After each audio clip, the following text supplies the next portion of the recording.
Bonjour à tous, aujourd'hui on s'attaque à un vrai casse-tête de la grammaire française, même pour les francophones, hein. Comment mettre les noms propres au pluriel?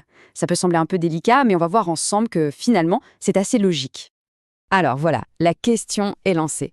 Quand on veut parler de plusieurs pôles, de plusieurs émas ou de différents lieux, comment on fait? On met un S, on ne met rien. C'est typiquement le genre de petits détails qui sèment le doute. Mais on va démêler tout ça et vous verrez, la logique de base est vraiment toute simple. Allez, on commence par le commencement. La règle de base, c'est vraiment le socle. Une fois qu'on a bien ça en tête, tout le reste, même les exceptions, devient beaucoup plus clair.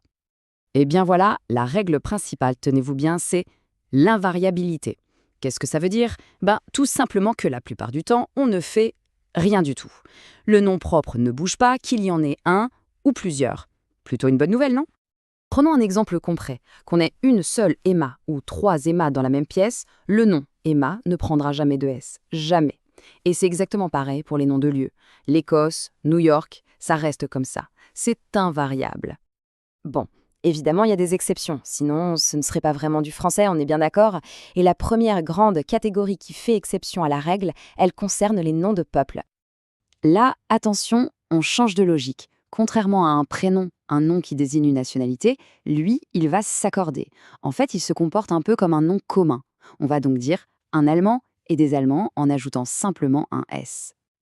Ah, mais ce serait trop simple s'il n'y avait pas l'exception à l'exception, forcément.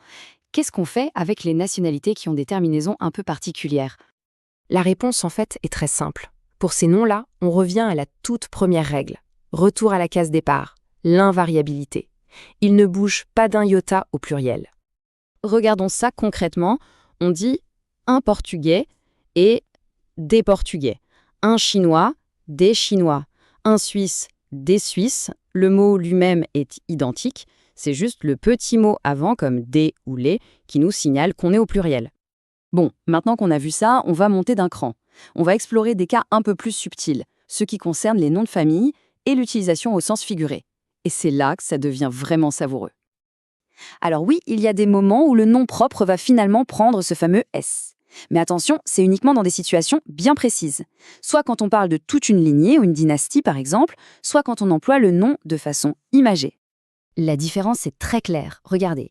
Si on écrit les Stuarts avec un S, on parle de toute la dynastie.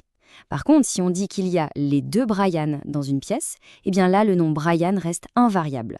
Pourquoi? Parce qu'on parle juste de deux individus qui s'appellent comme ça. C'est exactement la même logique ici.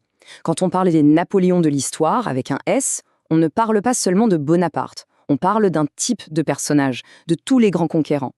En revanche, si on dit les frères Napoléon, sans S, là on désigne bien les membres de la famille Bonaparte et personne d'autre. Donc, la règle à retenir pour les membres d'une famille, c'est vraiment celle-ci. C'est le mot qui indique le lien de parenté, frère, sœur, qui prend le S du pluriel. Le nom de famille, lui, ne bouge jamais. Parfait exemple ici. On écrit les frères Smith ou les sœurs Lefebvre. On voit bien que le S est sur frère et sur sœur. Le nom de famille, Smith ou Lefebvre, lui, reste tel quel. Allez, assez de théorie comme ça, passons à la pratique. Rien de tel que quelques petits exemples pour voir si tout est bien en place.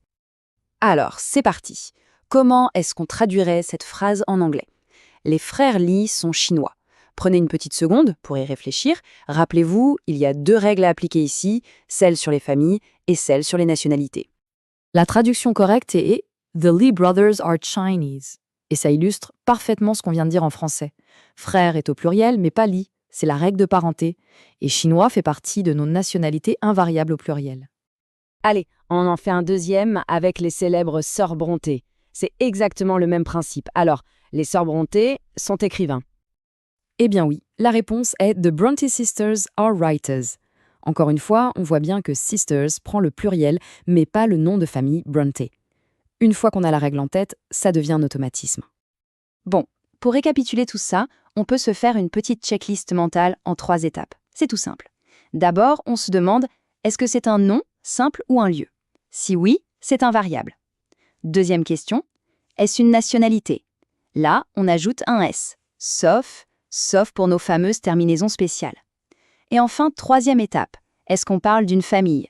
Si oui, on met le pluriel sur le titre, comme frère, mais jamais sur le nom.